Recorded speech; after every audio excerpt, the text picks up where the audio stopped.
to Jerry Agar.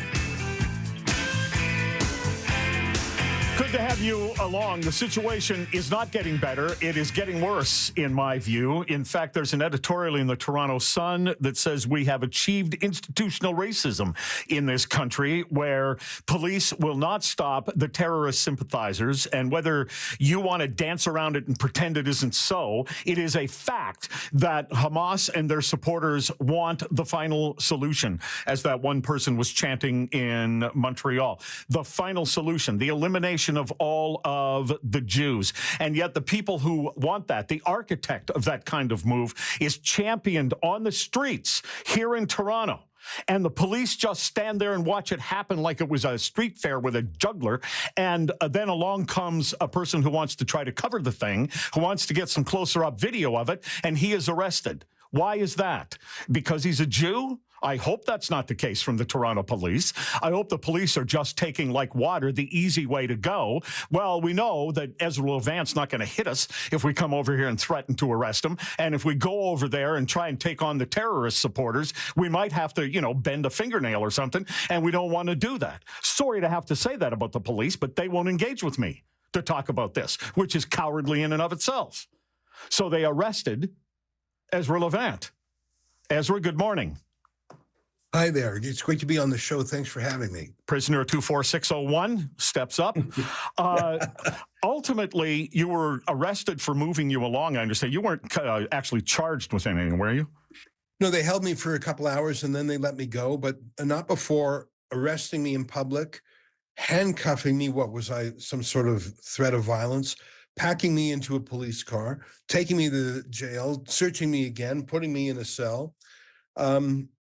It was two-tier policing. By the way, Jerry, you know me. I call myself a journalist. I call myself a Canadian. I usually don't lead with the fact that I'm Jewish. It's not relevant to most of what I do.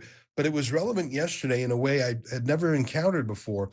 I live in that neighborhood in North Toronto where this pro-Hamas protest was happening. And they had this grotesque display of someone sort of reenacting Yahya Sinwar, the head of Hamas, on the street. It was like, I guess an analogy would be as if they were burning, a KKK was burning a cross outside a black church. So I just went down to take a photograph of it. And I wasn't even there to interview anyone. I was standing on the sidewalk. I just wanted this insane thing. I wanted to make sure I captured it on tape. And the police sort of swarmed me and hustled me out of there, walked me out of there. I didn't like that one bit. But then the top commanders said, your presence here alone is causing a disturbance. I said, I'm not causing anything. I'm not inciting anything. They said I was inciting a disturbance. No, I wasn't. I was literally and why was it inciting that reaction? Well, if you ask the Hamas protesters, it's because I'm a Jew. They were talking about an intifada and a final solution. So the police were acting as errand boys for Hamas, Jerry. Let me ask you a question as a devil's advocate question, because I'm getting some text messages to this regard. And you know that probably there's a lot of people in the media who don't give you any support even when you get arrested, or David Menzies, who works with you, and the same thing. And they say, well, this is what Ezra wants. Ezra got what he wanted. Now he can fundraise off it. How do you respond to that? I did not get what I want. What I want is the right to do journalism in this country. Our reporters have now been arrested 6 times in 2024. You probably remember some of them. One was David Menzies going up to Chrystia Freeland, asking her why she hadn't criminalized a terrorist group. The RCMP bodyguards slammed him against the wall and charged him with assault. They later dropped it. David has been arrested 4 other times. With me, it's 6 times now.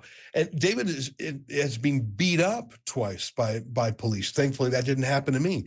Anyone who says we want this is, frankly, a conspiracy theorist. I literally went there to take a photo of what the left would call a hate crime.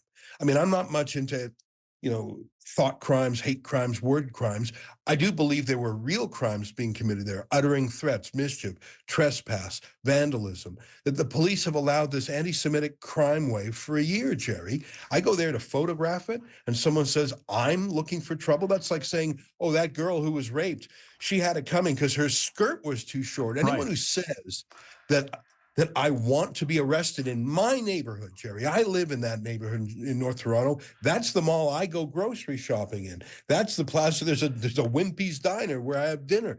Anyone who says that I'm asking for it, I have it coming, I like to be arrested on the sidewalk in my own neighborhood because some pro-Hamas thugs are bussed in from Mississauga to taunt the Jews there.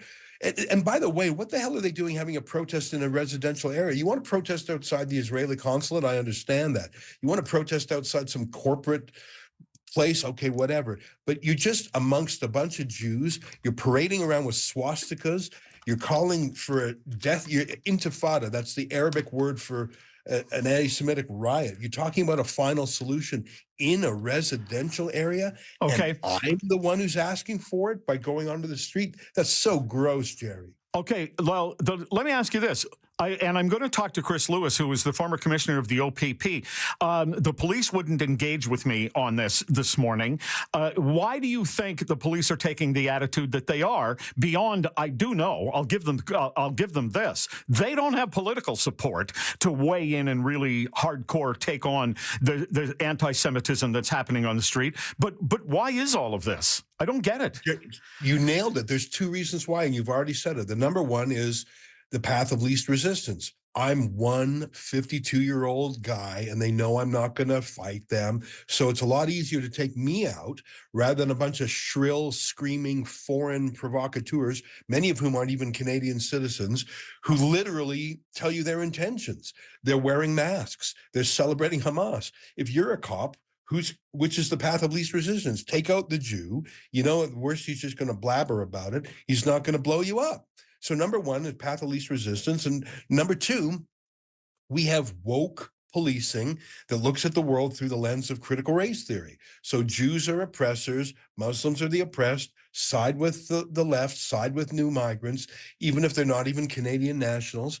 Like, it's so gross. And Justin Trudeau, remember, had that secret meeting with Police Chief Myron Demkiw, and they refused to release any notes from that. And we know that it's not just Trudeau. Doug Ford and Olivia Chow, they can count, Jerry. There's about 400,000 Jews in Canada and about 2 million Muslims. And thankfully, okay, wait a minute. Muslims, I want to respond to that because that people have said that's why Carolyn Parrish, for instance, the mayor of Mississauga, acts the way she does. And I said, okay, but implicit in that, and maybe it's true, but implicit is that, I don't think it is true, is the idea that every Arab is anti-Jew, and if you do anything about the racism, the Arabs will all vote against you. Not every Arab citizen in this country is a hateful person, Ezra. And thank God you're right on that. And we have Muslims working at Rebel News. And one of my favorite anti-Hamas protesters is a Muslim man named Salman Sima from Iran, and he knows how things go. For years, the chairman of Rebel News was a Muslim for Freedom named Raheel Raza. I know exactly what you're talking about. Trouble is, when you have 2 million newcomers who have not been vetted for anti-Semitism, they're coming from countries where anti-Semitism is endemic, like countries like Syria and Iraq and Afghanistan and Pakistan. According to Pew Research, 90+% of people from those countries hate Jews. It's part of the official government ideology. So just because they got on a plane and land in Pearson Airport doesn't mean they've shucked off a lifetime of hating the Jews. Now, luckily, most people don't act on that, but you see tens of thousands of people take to the streets. Montreal, look at the riots out there. And Melanie Joly herself has said that the reason the Trudeau government is taking an anti-Israel foreign policy is because of the excitable local residents in her district. They've confessed to it. And of course, not all Muslims and not all Arabs like this. In fact, that's why many of them came here to get away from that BS. But there has been a lack of moral leadership from Trudeau, from Ford, from Olivia Chow, and Myron Demkiw. I don't know what he's really like, but he's obeying his masters. And that wreaked havoc on me this Sunday. I was told to get off a sidewalk. And I don't know if that's because of Trudeau, Demkiw, or anyone else, but I was told to get off a sidewalk because I'm a Jew. That's what they said. All right. Well, Ezra Levant, there's going to be a lot more opportunity for both of us to talk about this independently, maybe together again in the future, tragically. But I'll take it up with a person with police expertise and see where we go when Chris Lewis joins me. Ezra Levant, thanks very much. Hey, Jerry. This is the iHeartRadio Talk Network.